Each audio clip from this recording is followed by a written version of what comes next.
أعوذ بالله من الشيطان الرجيم. بسم الله الرحمن الرحيم.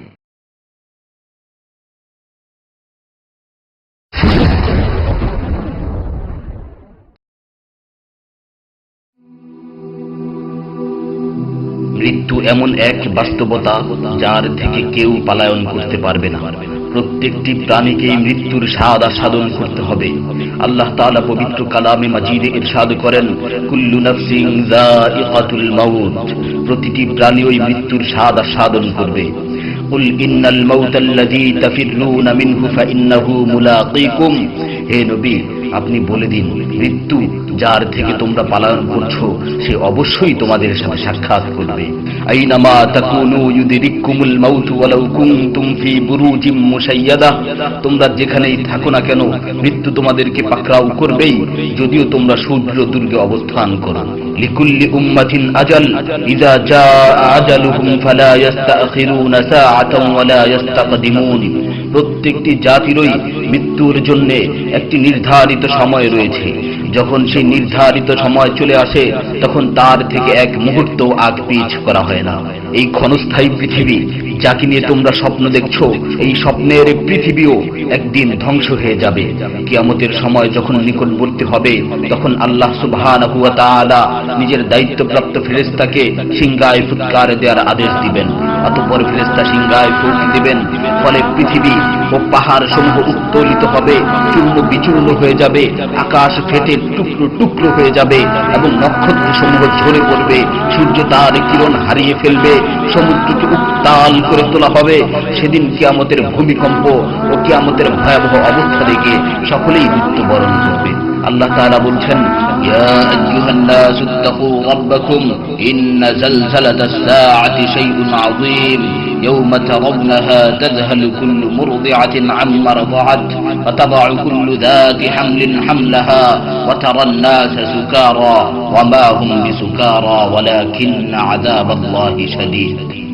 হে মানুষ, তোমরা তোমাদের প্রতিপালককে ভয় করো, নিশ্চয়ই কিয়ামতের প্রকম্পন এক ভয়ঙ্কর ব্যাপার। সেদিন তোমরা দেখবে প্রত্যেক স্তন্যদানকারিণী আপন দুগ্ধপোষ্য শিশুকে ভুলে যাবে এবং প্রত্যেক গর্ভধারিণী তার গর্ভপাত করে ফেলবে। তুমি দেখবে মানুষকে পাগলের মতো, আসলে ওরা পাগল নয়, তবে আল্লাহর আযাবই হবে কঠিন। فإذا نفخ في الصور نفخة واحدة وحملت الأرض والجبال فدكتا دكة واحدة, অতঃপর যখন সিংহায় ফুঁক দেওয়া হবে একটি মাত্র ফুঁক, আর জমিন ও পর্বতমালাকে উত্তোলিত করা হবে এবং মাত্র একটি আঘাতে এগুলো চূর্ণ বিচূর্ণ হয়ে যাবে। ইযা সামাউ ফাতারাত ওয়া ইযাল কাওয়াকিবু ইনতাসারাত ওয়া ইযাল বিহারু ফুজ্জিরাত ওয়া ইযাল কুবুরু বু'সিরাত আলিমাত নাফসুম মা কদ্দামাত ওয়া আখখারাত, যখন আসমান বিদীর্ণ হবে, আসমান ফেটে টুকরো টুকরো হয়ে যাবে, আর যখন নক্ষত্রগুলো ঝরে পড়বে, আর যখন সমুদ্রগুলোকে উত্তাল করে তোলা হবে, আর যখন কবরগুলোকে উন্মোচিত করা হবে, তখন প্রত্যেকেই জানতে পারবে সে আগে কি পাঠিয়েছে এবং পরে কি পাঠিয়েছে। সেদিন কিয়ামতের ভয়াবহতায় আল্লাহ সুবহানাহু ওয়া তাআলা ব্যতীত প্রতিটি প্রাণী প্রাণ হারাবে। পবিত্র কালামে মাজিদে ইরশাদ হয়েছে, কুল্লু শাইইন হালিকুন ইল্লা ওয়াজহা, সেদিন আল্লাহর মহান সত্তা ব্যতীত প্রত্যেকটি জিনিসই ধ্বংস হয়ে যাবে। কুল্লু মান আলাইহা ফান ওয়া ইয়াবকা ওয়াজহু রাব্বিকা যুল জালালি ওয়াল ইকরাম, সেদিন জমিনের উপর যা কিছু রয়েছে সবই ধ্বংস হয়ে যাবে, আর শুধুমাত্র মহামহিম ও মহানুভব আল্লাহ সুবহানাহু ওয়া তাআলাই বাকি থাকবেন। তাফসীরে ইবনে কাসীরে বর্ণিত হয়েছে, যখন ইসরাফিল আলাইহিস সালাতু ওয়াস সালাম সিংহায় ফুৎকার দিবেন তখন সকলেই মরে যাবে। মালাকুল মাউত মৃত্যুর ফেরেশতা এসে আল্লাহ তাআলাকে বলবে, হে আল্লাহ, সকলেই মরে গেছে। তিনি জিজ্ঞেস করবেন, অবশিষ্ট কে আছে? উত্তর দিবে, হে আমার রব, আপনি, আর আপনি তো হলেন চিরঞ্জীব। এছাড়াও বাকি রয়েছে জিবরাইল, মিকাইল ও আরশ বহনকারী ফেরেশতাগণ। আল্লাহ তাআলা বলবেন, জিবরাইল ও মিকাইলের মৃত্যু হওয়া উচিত। মৃত্যুর ফেরেশতা মালাকুল মাউত বলবে, হে প্রভু, জিবরাইল ও মিকাইলও মরে গেছে। আল্লাহ তাআলা জিজ্ঞাসা করবেন, এখন আর কে বাকি আছে? সে বলবে, এখন আমি বাকি আছি ও আরশ বহনকারী ফেরেশতাগণ বাকি আছে। তখন আল্লাহ তাআলা বলবেন, আরশ বহনকারীদেরকেও মরতে হবে, তারাও মরে যাবে। আল্লাহ তাআলা আবার জিজ্ঞাসা করবেন, এখন কে বাকি আছে? মালাকুল মাউত আজরাইল আলাইহিস সালাতু ওয়াস সালাম বলবেন, হে আমার রব, এখন আপনি বাকি আছেন এবং আমি বাকি আছি। তখন আল্লাহ তাআলা আজরাইল আলাইহিস সালাতু ওয়াস সালামকে বলবেন, তুমি তো আমার মাখলুক, সুতরাং তুমিও মরে যাও। তিনি তৎক্ষণাৎ মরে যাবেন এবং শুধুমাত্র আল্লাহ তাআলাই বাকি থাকবেন। অতঃপর আল্লাহ সুবহানাহু ওয়া তাআলা জমিনকে ভাঁজ করে ফেলবেন এবং তিনি 3 বার বলবেন, আনাল জব্বার, আনাল জব্বার, আনাল জব্বার, আমি প্রতাপশালী, আমি প্রতাপশালী, আমি প্রতাপশালী।